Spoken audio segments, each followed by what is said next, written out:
দর্শক মণ্ডলী, আজকে আমি আপনাদেরকে চমৎকার একটি ভিডিও দেখানোর চেষ্টা করব। এটা হচ্ছে যে আপনার বাড়ি যে করার জন্য মিস্ত্রি খরচ কত হয়, এটা আমি এই হিসাবটা দেখানোর চেষ্টা করব। কারণ আমরা অনেকে যখন বাড়ি করি তখন আমরা ভুলে যাই যে মিস্ত্রি খরচ নামে যেটা খরচ আছে এই জিনিসটা কিন্তু আমরা ভুলে যাই, যার ফলে আমরা পরে আমাদের সমস্যায় পড়তে হয়। যে আমরা মনে করি যে সামান্য টাকা লাগে মিস্ত্রি খরচ, কিন্তু আসলে মিস্ত্রি খরচ কিন্তু একটা বড় একটা অ্যামাউন্ট, যেটা হচ্ছে রড, সিমেন্ট, বালি কিংবা ইটের চেয়ে অনেক বেশি একটা টাকা লাগে এই হচ্ছে মিস্ত্রি খরচ।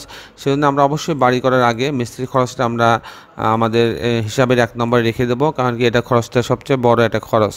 তো দর্শক মণ্ডলী, আমি আপনাদেরকে দেখানোর চেষ্টা করব যে কি পরিমাণ কাজের জন্য কি পরিমাণ মিস্ত্রি খরচ লাগে সেটা আমি দেখানোর চেষ্টা করব।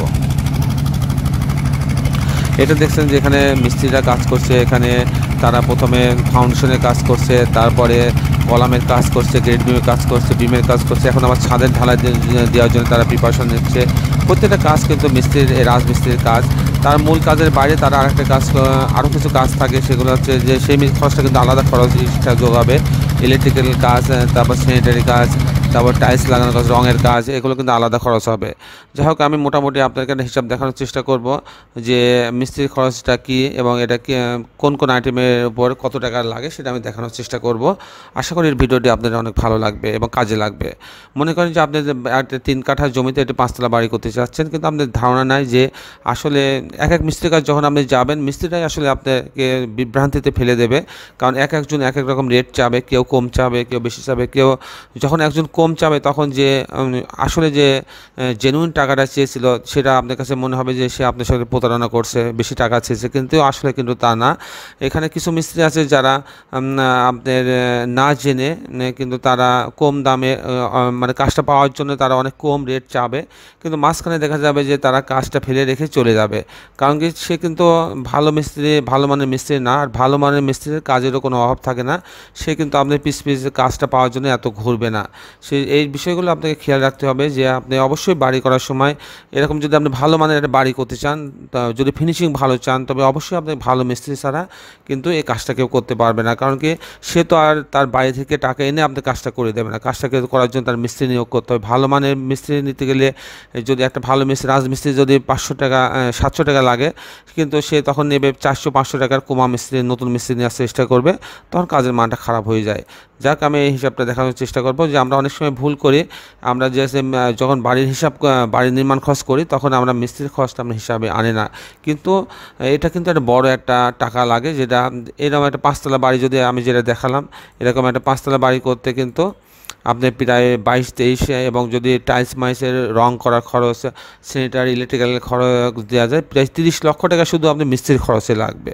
তো সেটা যদি আপনি ভুল করে যদি আমি হিসাবে না রাখি, তাহলে কিন্তু এটা বড় আমাদের ভুল হবে। তো যাই হোক, আমি আবার চেষ্টা করি আপনাকে এটা বোঝানোর।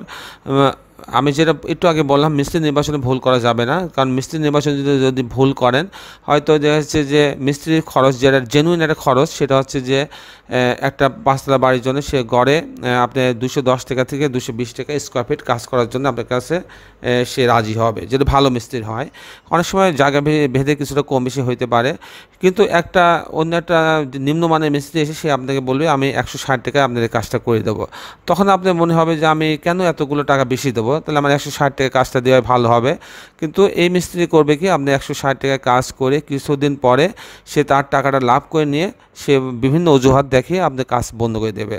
তখন আপনার বাড়িতে কিন্তু আর অন্য কোনো মিস্ত্রি কাজ করতে আসবে না। সেক্ষেত্রে আপনার একটা বড় ধরনের বিপদের সম্ভাবনা পড়ে যাবেন। তখন আপনি এই ভাঙা কাজটা কাকে দিবেন, কেউ নিতে চাবে না, এবং অন্যকে যখন আপনি দিতে চাবেন একান্তই, তখন সে আরও বেশি টাকা চাইবে।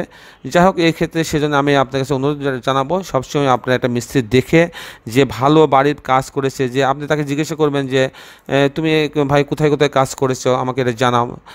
এরকম 2-4টা বাড়ি সে আপনাকে দেখাবে, তখন আপনি সে বাড়িগুলো দেখবেন। দেখে তারপর বাড়ির মালিকের সঙ্গে আপনি কথা বলে নিতে পারেন যে এই মিস্ত্রি কেমন ছিল, সে ভালো কাজ জানে কিনা, তো এগুলো আপনি নিজেই তার কাছে শুনে যাচাই করে নিতে পারেন, নেওয়া উচিত আমি মনে করি। যাক, আমি এখন দেখাবো যে একটা এই 3 কাঠা জমিতে 2000 স্কোয়ার ফিটের একটা বাড়িতে আপনার যদি 5 তলা বাড়ি সম্পূর্ণ করা যায়, সেক্ষেত্রে কী পরিমাণ লেবার খরচ লাগতে পারে।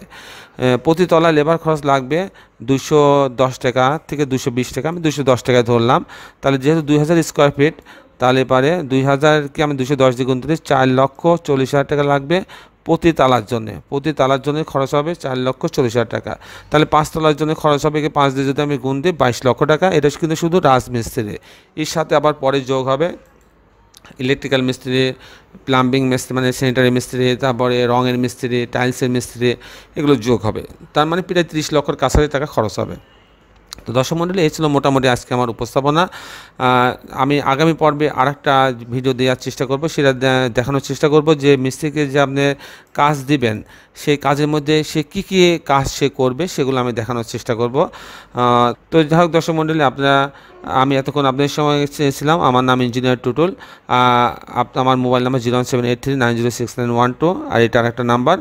আমার এই নাম্বারটা আমার পার্সোনাল নাম্বার, অনেক সময় আমি ব্যস্ততার কারণে ধরতে পারি না, কিন্তু এটাতে ইমো এবং হোয়াটসঅ্যাপ আছে। আপনারা যখন যদি কোনো প্রয়োজন হয় আমাকে ইমো এবং হোয়াটসঅ্যাপ মেসেজ দিলে আমি প্রতিটা মেসেজ পড়ি এবং উত্তর দেওয়ার চেষ্টা করি। আর এই নাম্বারটা সবসময় খোলা থাকে, এটাও রিং করতে পারেন, আমার এটাও দিতে পারেন, আমি অনেক সময় ধরি। তো দর্শক মণ্ডলী, আপনারা সবাই ভালো থাকবেন। আগামী পর্বে আরেকটি সুন্দর ভিডিও নিয়ে উপস্থিত হব। ততক্ষণ বিদায়, আল্লাহ হাফেজ।